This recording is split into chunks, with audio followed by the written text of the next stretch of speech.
Okay, the Xfinity race at Road America has just finished up.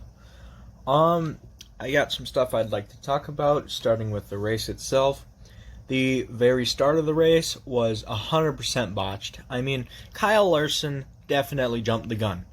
There was no way that Gibbs did not get going in time. I mean, maybe he did, but he got way too big of a lead for the start of the race. And then couple laps in, close to the end of the first stage, Brett Moffitt flew right into a sand trap. And then soon after that, Alfredo and Andy Lally spun. Through this stage. Oh, and a big wreck on the track, Rick. Yeah, the 0-2 of Brett Moffitt hard into the tires. This will probably bring the caution out, Steve, if he can't get out of the gravel pit here. It's also how successful Brett Moffitt will be of getting out of this gravel. That was a bad move right there, dumped. I think we're going to see this all connected. They were all racing in that area. There's the 23 and the 08 also spun around. And right now, pit road entry might get busy if people believe they can get to pit road before the yellow comes out. But the problem is the leaders are all the way on that back stretch. There it is. They spun each other out. And then Larson won stage one under caution. And then during the pit stop sequence, Ty Gibbs took the lead from Larson because he stayed out. And then Allmendinger took the lead from Gibbs under green. Gibbs then took the lead back. And then Larson took the lead with fresh tires. And then after the lead change, Alfredo got a flat tire and he went down 2 laps because of it. And then Sam Mayer got on the curb and spun around. He hit the wall, and then he hit the wall, and then I think he came to a stop in the sand trap. And then Larson won stage 2. Actually, no. The race was the race went green. I'm thinking of something else. But he didn't come to a full stop, so he kept on racing. At the end of stage 2, there was some really interesting strategy that I wish played out. The 9th cars on up needed to make it to at least lap 27 through 29 for their strategy, and then all the cars 10th on back needed to get into the top 9 for their strategies. And I really wish that the final stage of that race went green. But instead, there was the big one on lap 25. Sage Karam and Noah Gragson's they caused the wreck. I mean, so in the 2 previous corners, they were beating and banging on each other. Noah Gragson got really frustrated with Karam, and on the straightaway, Noah turned right onto Sage Karam, which spun him out as well as himself, blocking the whole track and taking out several great cars that should have finished the race. I'll talk about it later on my opinions about it. Contact again. Josh Perry in the 8.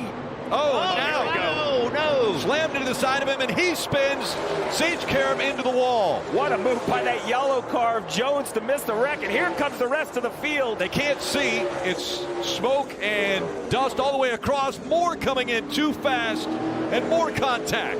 A huge impact to Tyler Reddick in that 48. Drivers going through, trying to get through, but couldn't see, and a lot of contact. And we see Josh Bilicki. And then after that huge wreck, Riley Herbst almost took out Sheldon Creed's pit crew. I think this is the second week in a row where Riley Herbst is involved with an incident on pit road. He needs to get something figured out there. And then when the race went green again, Allgaier took the lead, and then Allmendinger was clocked too fast on pit road, so he had to start at the back. And then Jeremy Clements took the lead, and then Larson took the lead, and then Custer took the lead. There's a bunch of good racing there towards the end, and then Bilicki spun after contact with Jeb Burton, and then Chris Dyson spun and stopped in a sand trap, so that brought out a yellow. And then Ryan Sieg took the lead, and then Larson took the lead from Sieg, and then Creed blew up his motor, which didn't cause a caution. He was able to take it, get it back down to pit road. And then Alex Labbe lost a few parts on his cars, which could have warranted a yellow, but it did not. Instead, Cole Custer wrecked with about 2 laps to go in the Henry Woody 180. In yellow that have won that will advance. Larson not eligible. Oh, and around goes the 07 of Cole Custer. A lot of damage to the front of that car. A big impact for the 07. That's in turn 5. And we're seeing a little bit of flames out of the hood. Kim. And then it went into NASCAR overtime, where Kyle Larson and Ty Gibbs had a really great battle towards the win, and Ty Gibbs came out on top. Now, for my opinions on this race, Road America should stay on the schedule, and I hope it does not get replaced by the Chicago street course. It's good racing, okay? It's like what Jeff Burton said on the broadcast.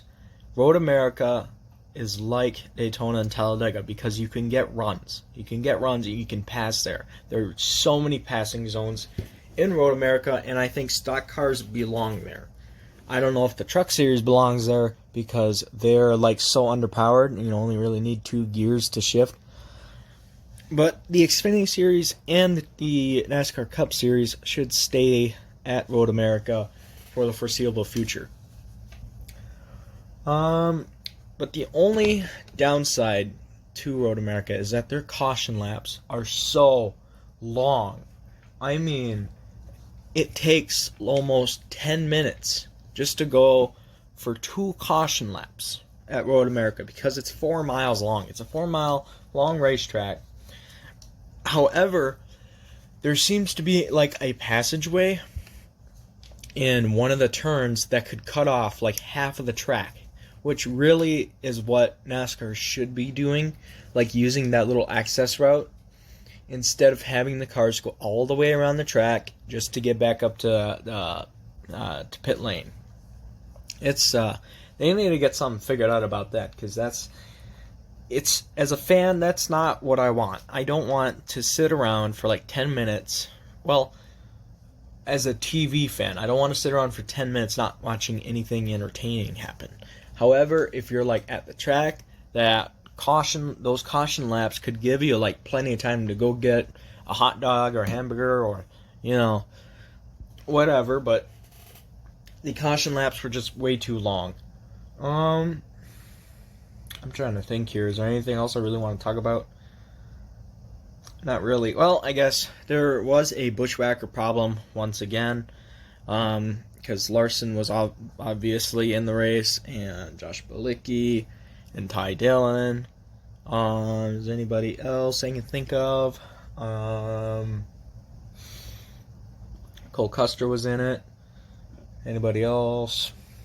Not really, but yeah. There were way too many bushwhackers, in my opinion. And Hendrick Motorsports, if they do run an Xfinity Series, they should have an Xfinity regular instead of a freaking Cup guy running their stuff. Anyways, that's it for me for the Xfinity race at Road America.